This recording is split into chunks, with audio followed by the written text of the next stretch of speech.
Eu me chamo Kimberly Watson. A pedido do meu irmão Michael Watson, irei relatar o meu testemunho. Eu fui obreira do pastor Kenzo Atsushi. Vou relatar quando fiquei firme enquanto ele estava vivo, e como enfraqueci depois que ele morreu. Eu sou a irmã do pastor Michael Watson, que também tinha ficado abatido com a morte do pastor Kenzo. Eu recebi uma unção poderosa do ministério do pastor Kenzo, e estava debaixo da sua cobertura de oração. Eu estava orando e fortalecida, mas eu tinha uma televisão, e o diabo me atacou de dentro desse aparelho. A televisão, mesmo desligada, soltou flechas escuras que atingiu a minha mente. Eu estava de joelhos e vi as flechas. Senti uma dor de cabeça e fiquei fraca, desanimada em andar para a igreja, e não estava tendo forças para orar. Um demônio veio até o meu quarto. Eu clamava o nome de Jesus e expulsava, mas ele não queria sair. Ele disse: "Não posso sair.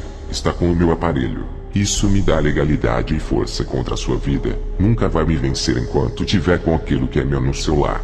A televisão tira a autoridade espiritual de qualquer cristão. Eu tive que jogar no lixo o aparelho e a força para orar voltou. O demônio nunca mais voltou. Eu fiquei livre e a unção de Deus crescia na minha vida. Quanto mais me aprofundava nas coisas espirituais, mais renunciava ao mundo. Eu fazia parte do grupo de louvor da igreja. O Senhor Jesus me deu o dom de louvar. Toda vez que cantava na igreja, as pessoas sentiam a presença de Deus e outras eram libertas. Da minha voz saía unção de labaredas de fogo. O meu esposo tocava violão, e uma unção saía dos sons do instrumento.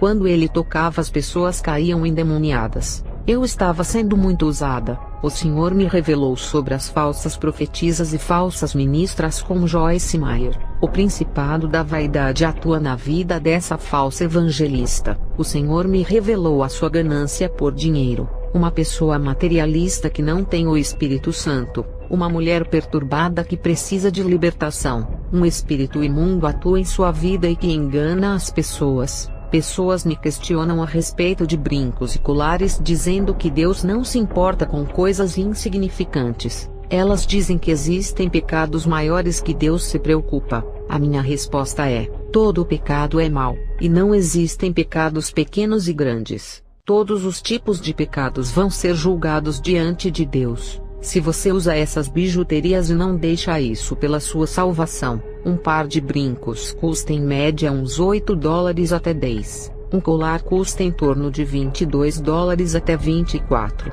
Um batom custa aproximadamente $16 até 20. As variedades de preços mudam conforme os lugares ou países. Você jogaria a sua salvação fora por usar um brinco de $8? Passaria a eternidade no inferno por um colar de $22? Você que é cristão, trocaria a eternidade no céu por um batom de $16? A vida eterna conquistada na cruz do Calvário vale menos que um vidro de esmalte de unha que custa $25. Você jogaria a sua salvação no lixo por causa de coisas baratas e perecíveis? A sua salvação é cara, custou um alto preço na cruz. Jesus foi moído por sua iniquidade para você jogar a sua coroa fora por tão pouco. Não troque a sua bênção por um prato de lentilha. Quando você ouve uma palavra de santidade, o poder de Deus envolve a sua vida. A palavra enraiza dentro do seu coração e tira o pecado que não agrada a Deus. O Espírito Santo faz morada, basta querer deixar ele entrar aceitando a palavra de correção. Não resista, entregue a sua vida a ele. A vontade de sua carne irá morrer para o mundo. Os seus desejos carnais será destruído quando o Espírito Santo estiver habitando em você. Conheci um casal que fazia missões juntos. Eles tiveram um bebê, e desistiram de fazer a missão. As almas estavam morrendo sem a salvação. O missionário conseguiu um trabalho para sustentar a criança e a sua mulher. A missionária largou a missão para cuidar da criança. A criança faleceu. Deus tirou o menino que era o impedimento da missão. A barreira foi removida, e eles retornaram para a obra de missão. Eu fui visitar uma igreja chamada Quadrangular. Não gostei dos louvores de rock que cantaram e voltei para casa. Quando eu estava orando, o Senhor me mostrou todos os membros dessa igreja dentro de um esgoto. Quanto mais eles caminhavam para frente, mais se afundavam para baixo. até que as águas do esgoto cobriram as suas cabeças e eles ficaram sufocados. Eles se afogaram e perderam o ar. Sem respiração eles morreram. O Senhor disse: o pecado é igual a esse profundo esgoto. Quanto mais caminham no pecado, mais se afundam nele. Depois que eles morreram, um rodamoinho apareceu debaixo daquela água e puxava todos para as profundezas do abismo. Quanto mais fundo era, mais escuras as águas ficavam. Não havia luz no fundo daquelas águas. O Senhor me revelou que a parte escura que fica nas profundezas da água é a entrada para o inferno. A igreja inteira foi tragada para o inferno. Todos os meus dons foram enterrados com a morte do pastor Kenzo. Quando ele morreu eu parei de ir à igreja. Eu havia me desviado do caminho de Jesus e nunca mais fui à igreja. Sofri muito longe do caminho de Deus. Eu desisti de ficar firme no caminho de Jesus, porque o meu pastor faleceu. Eu fiquei perdida e sem as doutrinas que me edificava. A minha mãe orava para Deus me despertar mais uma vez. Eu tive vontade de ter a mesma experiência do meu pastor e conhecer o mundo espiritual. A oração da minha mãe que pedia o meu despertamento foi ouvida. Em uma noite eu passei mal, e fui arrebatada ao inferno. Eu vi pessoas que andaram em caminhos tortuosos. Eles tinham seus pés quebrados pelos demônios. Essas pessoas são aquelas que iam para os bailes, festas, shows e casas noturnas. Os demônios quebravam as suas pernas e diziam: vocês não usaram os seus pés para caminharem nas veredas da justiça. Os demônios cortavam as mãos daqueles que roubavam o que não era seu. Não somente os ladrões tiveram as suas mãos cortadas, mas também pastores que roubavam as ofertas e os dízimos da igreja. Eu vi no inferno irmãos que usavam correntes no pescoço e irmãs que usavam colares. Lá no inferno eles foram acorrentados no pescoço e viraram cachorros no inferno. Correntes e colares simbolizam prisões. Eu vi no inferno o filho que matou o seu pai. Ele foi transformado em monstro e sofria os tormentos. Ele falava igual a um animal, e aterrorizado gritava. Homens que esquartejavam as pessoas, quando chegaram ao inferno foram despedaçados pelos demônios. Eu vi uma moça que matou a sua mãe. No inferno ela virou uma fera, e foi acorrentada igual a um animal sendo afligida por lanças que os demônios jogavam. A consciência das pessoas é atormentada. O sofrimento da consciência e a dor da alma nunca terminam. Eu vi um pai que está no inferno por estuprar a própria filha. Também vi um rapaz e a sua mãe no inferno por terem relações sexuais em segredo. Eu vi homens e mulheres que praticaram sexo com animais. Eu vi um pastor que vivia uma vida santa no inferno. Nessa hora Jesus desceu até ali para me tirar. O pastor não se conformava e dizia que viveu uma vida santa. Jesus disse: disseste bem, mas não ensinava o povo a se santificar, por isso que perdeu a sua salvação.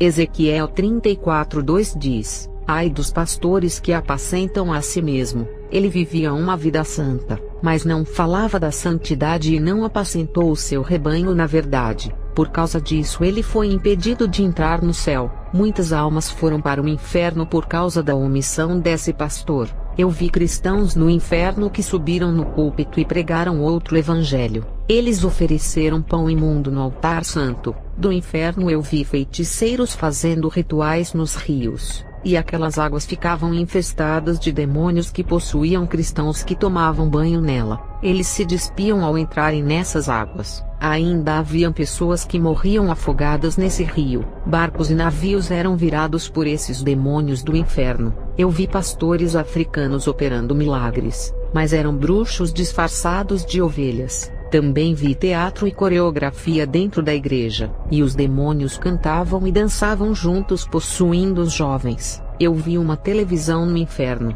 e Jesus me revelou como a televisão surgiu na terra. O diabo apareceu para um homem e disse: te farei ser inteligente, e inventarás um aparelho que vai lhe deixar milionário. Isso vai contaminar a mente do povo e corromper os corações com desejos pecaminosos. A mente ficará luciferiana, marcada com a marca da imoralidade. As imagens entrarão pelos olhos que ficarão impuros. Isso corromperá a humanidade, deixando-os com caráter maligno e qualidade da personalidade destrutiva, criando seus imitadores, corrompendo as mentes, os olhos e o coração.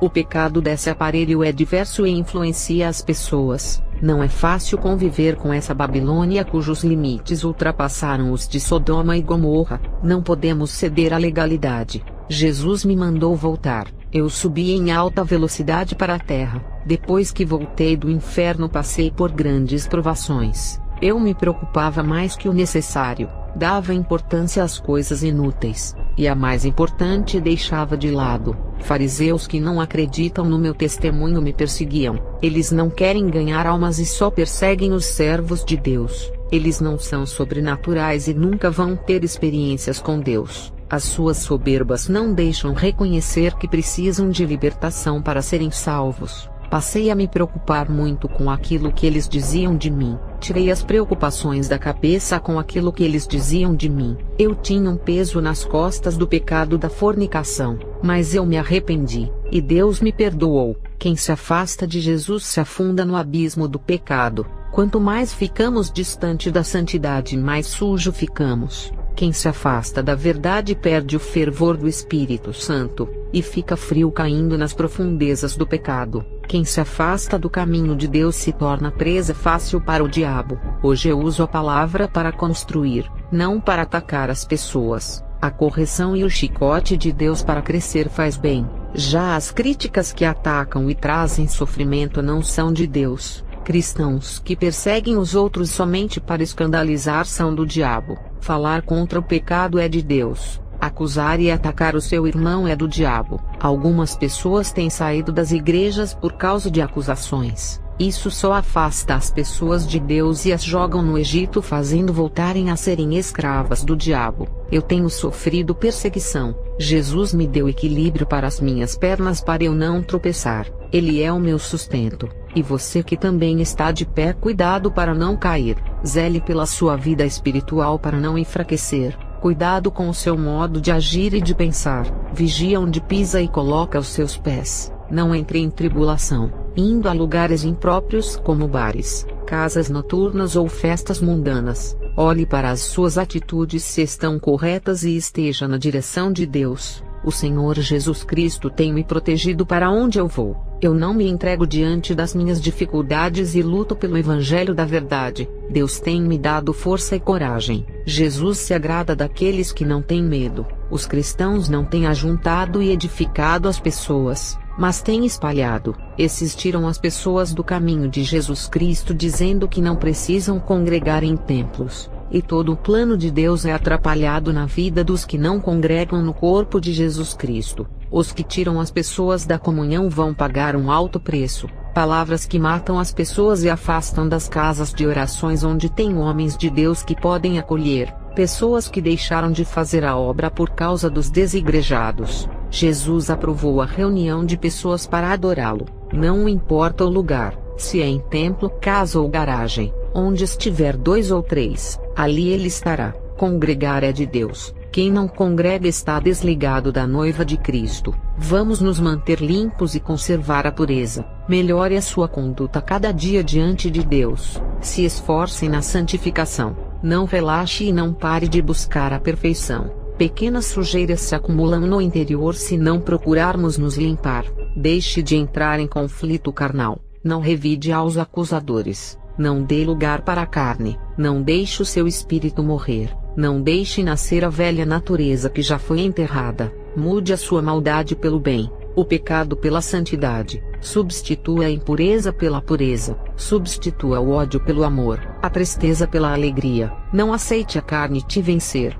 Não deixe o pecado lhe derrotar. Não use a língua para falar maldades e nem para contendas. Use a boca para glorificar, louvar e exaltar a Deus. O pecado tenta nos pressionar para cairmos na fé. Estamos no mundo, não somos dele e nunca cederemos às tentações. Estamos em guerra onde um sairá vencedor. Ou tiramos as almas do mundo trazendo para Jesus, ou o mundo irá arrastá-lo para ele. Mas as igrejas não dão assistência para as almas humildes. As igrejas querem ficar nas grandes cidades seduzindo médicos, advogados, engenheiros ou qualquer homem que tenha salário alto para ajudar nos dízimos e ofertas. Eu fiquei triste com esse comportamento e orei a Deus. Uma serva de Deus foi enviada até a mim e revelou os planos de Deus para a minha vida. e Jesus revelou a ela tudo o que estava passando na minha vida. Eu chorei muito naquela manhã, e aquela mulher fez uma oração por mim para Deus me consolar.